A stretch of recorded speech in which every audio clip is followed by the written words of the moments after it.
Good morning बच्चों। Class 11th के सभी बच्चों को मेरा नमस्कार बेटा। आज मैं आप लोगों को मॉडल पीरियडिक टेबल के बारे में कुछ आप लोगों से चर्चा करेंगे। तो मॉडल पीरियडिक टेबल क्यों आया मैंने आप लोग को बता दिया था। सबसे पहले मेंडलीव आवर्त सारणी आया, मतलब सबसे पहले मेंडलीव का आवर्त सारणी आया। इसके पहले वाली क्लास में मैं आप लोग को मेंडलीव आवर्त सारणी पढ़ा चुका हूं, लेकिन उसमें बहुत सारी ड्रॉबैक मींस कमियां पाई गई।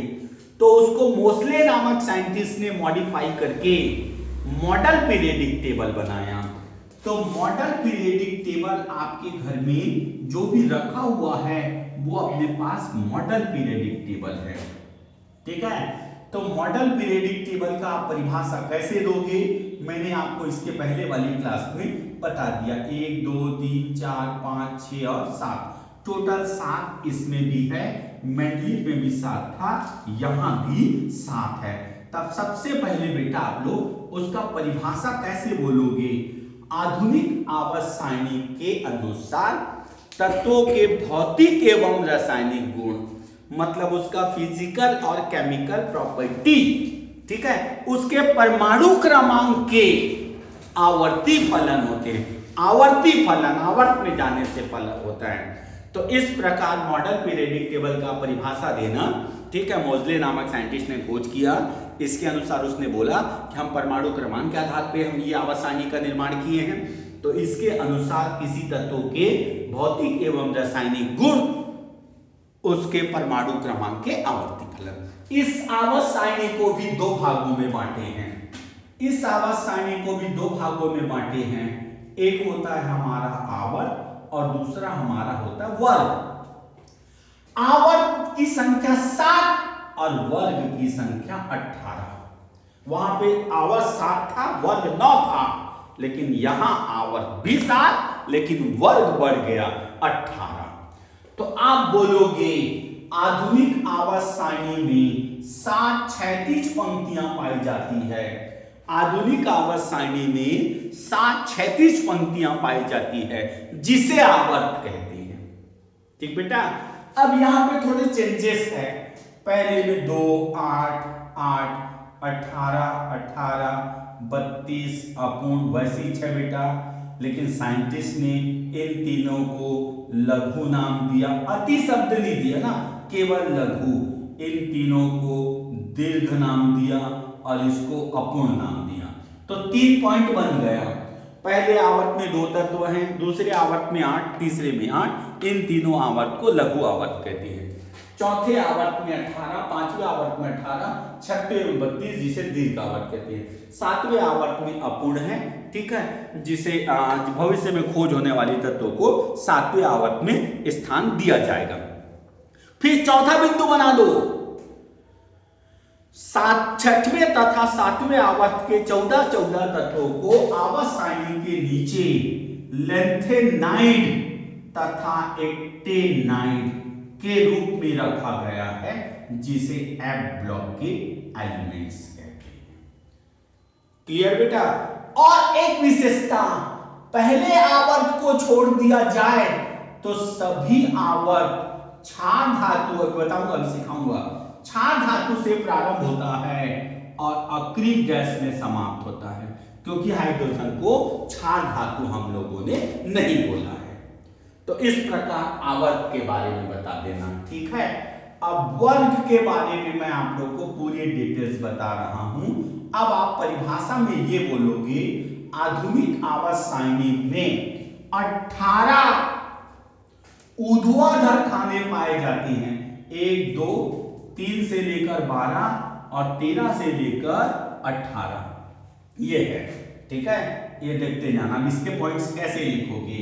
आधुनिक आवर्त सारणी में 18 ऊर्ध्वाधर खाने पाए जाते हैं, जिसे आवर्त कहते हैं, जिसका वर्णन निम्न है। पहला बोलोगे, पहले समूह और दूसरे समूह को एस ब्लॉक के तत्व बोलते हैं। एस ब्लॉक, जिसमें से पहले तत्व का नाम क्षारीय धातु, पहले तत्व को क्षारीय धातु और दूसरे तत्व को हो गया क्षारीय मृदा धातु बोलते हैं। क्षारीय मृदा धातु, क्षारीय धातु क्यों बोलते हैं सर? जैसे पोटेशियम पानी से क्रिया करके पोटेशियम हाइड्रोक्साइड बना लेता है, इसलिए पहले समूह को क्षारीय धातु, आपके नीट JEE में आएगा। पहले एस ब्लॉक का पहला समूह किस नाम से जाना जाता है? क्षारीय धातु। क्यों? क्योंकि वो पानी से रिएक्शन करके क्षार बना लेता है। सर दूसरे को क्षारीय मृदा धातु बोलते हैं। क्यों बोलते हैं? क्योंकि वो मिट्टी में पाया जाता है। ठीक, अब उसके बाद आप दोगे 3 से लेके जो 12 तक है उसको हम लोग संक्रमण तत्व या डी ब्लॉक के एलिमेंट्स बोलते हैं। इनमें सारे के सारे धातु है, इनमें भी सब धातु है, हाइड्रोजन केवल अधातु है, बाकी एस ब्लॉक में जितने भी तत्व हैं सबके सब धातु है। डी ब्लॉक में सबके सब धातु है, इसे संक्रमण तत्व कहते हैं क्योंकि इनकी रिएक्टिविटी क्रियाशीलता अधिक होती है। ये रंगीन प्रदर्शित होता है, अनुचुंबकीय प्रदर्शित करता है। ठीक है, इसलिए इसको संक्रमण तत्व कहते हैं। क्लियर? 13वें से लेकर 18वें तक को पी ब्लॉक का तत्व या प्रतिनिधि तत्व कहते हैं। प्रतिनिधि तत्व। ठीक है, हम 13 से लेकर 18 तक को पी ब्लॉक का तत्व कहते हैं प्रतिनिधि तत्व, जिसमें से 18वें को शून्य वर्ग के भी नाम से जाना जाता है, जिसमें अक्रिय गैसों को स्थान दिया गया है। अक्रिय गैस का मतलब होता है जो रासायनिक क्रिया में ज्यादा पार्टिसिपेट नहीं करता, उसको हम लोग अक्रिय गैस कहते हैं। फिर आप बोलोगे 6वें तथा 7वें आवर्त के 14 तत्वों को आवर्त सारणी के नीचे रखा गया है। इन 14 दूनी 28 तत्वों को एफ ब्लॉक के तत्व कहते हैं। एफ ब्लॉक के तत्व, जिसे दुर्लभ मृदा तत्व भी कहते हैं। कोई नहीं जानता बेटा, हम बताते हैं। दुर्लभ मृदा तत्व मतलब ये प्रकृति में बहुत कम मात्रा में पाया जाता है। एफ ब्लॉक के तत्व प्रकृति में बहुत कम मात्रा में पाया जाता है। तो इस प्रकार आप बोलोगे कि 6वें और 7वें आवर्त के 14 तत्वों को हो गया 14 तत्वों को आवर्त सारणी के नीचे लेंथेनाइट तथा एक्टेनाइट के रूप में रखा गया है, जिसे एफ ब्लॉक के तत्व या दुर्लभ मृदा तत्व भी कहते हैं। क्लियर? अब आधुनिक आवर्त सारणी ने मेंडलीव आवर्त सारणी को कैसे मॉडिफाई किया? पेपर में आएगा। मेंडलीव आवर्त सारणी की कमियों को बताते हुए आधुनिक आवर्त सारणी ने कैसे निराकरण किया? तो पहला निराकरण उसने ये किया, उसने क्या किया था? मेंडलीव ने किया था आर्गन और पोटेशियम 39.89 जो भी है 39.1, तो यहाँ 18 यहाँ 19।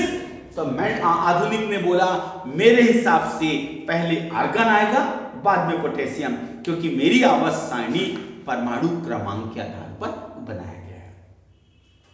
फिर उसने ये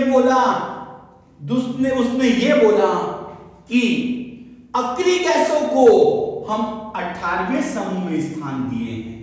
अक्रिय गैसों को हम 18वें समूह में स्थान दिए हैं क्योंकि उनकी क्रियाशीलता सबसे कम होती है, और वो एस ब्लॉक के तत्व, एस ब्लॉक के क्षार धातु, ऐसा गोल घुमा के अगर देखना, आवर्त सारणी को गोल घुमा के देखना, तो दो लोगों का अट्रैक्शन को रोकता है वो। मतलब पहले समूह का धन विद्युतीय गुण ज्यादा होती है, 17वें समूह का ऋण विद्युतीय गुण ज्यादा होती है। इन दोनों को रोकने के लिए उसने उस 18वें समूह को, जीरो ग्रुप को, उदासीन को इन दोनों के बीच रखा ताकि इनके बीच अट्रैक्शन कम बना रहे। फिर उसने बोला था, ध्यान से देखे जाना उसकी कमियां, जैसे उसने क्या किया था, लिथियम, सोडियम, पोटेशियम, इनके गुण समान होते हुए भी इनको उसने अलग कर दिया था, लेकिन आधुनिक आवास सारणी ने बोला चूंकि इनकी प्रॉपर्टी एक समान है इसलिए हम इसको एस ब्लॉक के प्रथम समूह में रखेंगे। ठीक है बेटा, ये था। अब मॉडल पीरियडिक टेबल तो पूरा 100% है, लेकिन आज की दुनिया में 100% कोई नहीं होता। मॉडल पीरियडिक टेबल में भी एक ड्रॉबैक पाई गई, एक तो ड्रॉबैक, उसने हाइड्रोजन के स्थान को नहीं बता पाया। ठीक है, तो मॉडल पीरियडिक टेबल में उसमें भी एक ड्रॉबैक पाई गई, हाइड्रोजन की पोजीशन को बताने में वो असमर्थ था। उसने बोला हाइड्रोजन फर्स्ट ग्रुप में, हाइड्रोजन 14वें के कार्बन से समानता प्रदर्शित करता है, 17वें के हाइड्रोजन से समानता प्रदर्शित करता है, इसलिए हाइड्रोजन को उसने तीनों जगह रखा, क्योंकि मैंने बोला ना गुण के आधार पर उनको जमाया जाता है। तो हाइड्रोजन का गुण इसके समान भी था, हाइड्रोजन के गुण 14 के कार्बन के समान भी था, और हाइड्रोजन का गुण 17वें के भी समान था। तो मॉडल पीरियडिक टेबल मोस्टली भी फंस गया, और उसमें भी एक ड्रॉबैक पाई गई कि उसने हाइड्रोजन का स्थान को निश्चित नहीं कर पाया। इसीलिए हमारी केमिस्ट्री में हाइड्रोजन को आवारा तत्व के नाम से जाना जाता है। आप लोग JEE नीट IIT के लिए याद रखे रहना, हाइड्रोजन आवारा तत्व के नाम से जाना जाता है। और हाइड्रोजन को आधुनिक आवास सारणी में फर्स्ट ग्रुप, 14 ग्रुप और 17 तीनों में तीनों के गुणों से समानता होने के कारण इन तीनों जगह रखा गया। क्लियर बेटा? इस प्रकार मैं आज आप लोग को मॉडल पीरियडिक टेबल का पूरी जानकारी दे दिया बेटा। ठीक है, तो आज नामदेव सर यही समाप्त करते हैं। गुड नाइट बेटा।